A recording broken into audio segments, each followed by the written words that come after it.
வணக்கம் நண்பர்களே. இன்று நடைபெற்ற தமிழக வெற்றி கழகத்தினுடைய நிர்வாகிகள் குழு கூட்டத்தில் விஜய் என்ன பேசினார் அப்படிங்கிறத பற்றி இந்த வீடியோவில் பார்க்க போகிறோம். விஜய் சொன்ன முதல் வார்த்தை, நான் அரசியல் பதவிக்காகவோ பணத்துக்காகவோ ஆசைக்காகவோ வரலைங்க, மக்களுக்கு கடமையாற்றுறதுக்கு தான் வந்திருக்கேங்கிறத அவர் சொன்ன முதல் அழுத்தம் திருத்தமான வார்த்தை. ஊழல் அதிகாரத்தை கண்டிப்பாக ஒழிப்பேன்னு சொல்லிட்டோம். அதை ஒரு போல்டு பண்ணி பேசியிருக்காரு விஜய் அவர்கள். தனித்து நிற்க தயாராக இருப்பதாக இந்த கூட்டத்தில் தெளிவாக சொல்லியிருக்காங்க.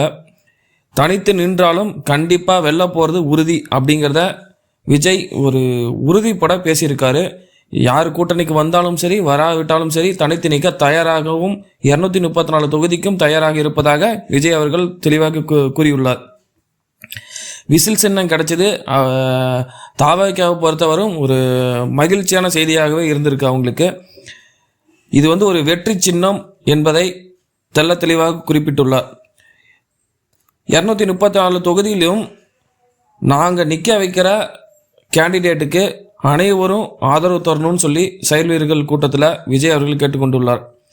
மேலும் பார்த்திங்கன்னா முக்கியமாக ஒரு விஷயம் சொல்லியிருக்காரு, அனைவரும் ஒற்றுமையுடன் செயல்பட வேண்டும் அப்படிங்கிறத வேண்டி கேட்டுக்கொண்டுள்ளார்.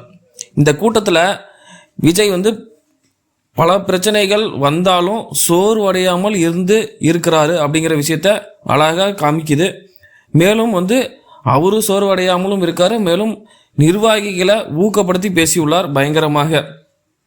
இன்னும் கூட்டத்தில் இணையாமல் இருக்கிறது டிஎம்டிகே ப்ளஸ் ஓ பன்னீர்செல்வம் ஆதரவு யாருக்கு அப்படிங்கிற விஷயம் இன்னும் தெளிவாக இருக்கிறது குறிப்பிடத்தக்கது.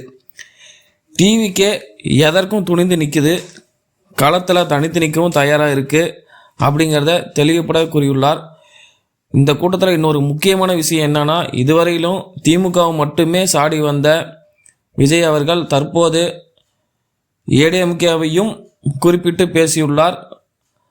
2 பேரையும் எதிர்த்து நிற்பதற்கு தயாராக இருக்கிறார் என்பதை இதில் தெளிவாக குறிப்பிட்டுள்ளார்.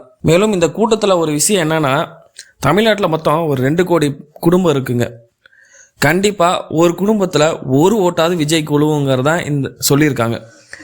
லாஸ்ட் டைம் எலெக்ஷனில் 2021 டிஎம்கே பார்த்தீங்கன்னா 2 கோடி ஓட்டு சுமாராக பெற்றிருக்காங்க.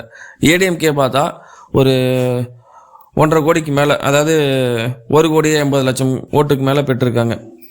அப்படி கணக்கு போட்டு டேலி பண்ணி பார்த்தா ஒரு குடும்பத்துக்கு ஒரு ஓட்டுனாலும் விஜய், அதாவது தாவேக்கா கட்சியினர் 2 கோடி ஓட்டு தாராளமாக பெறுவாங்க அப்படிங்கிறத சொல்லியிருக்காங்க.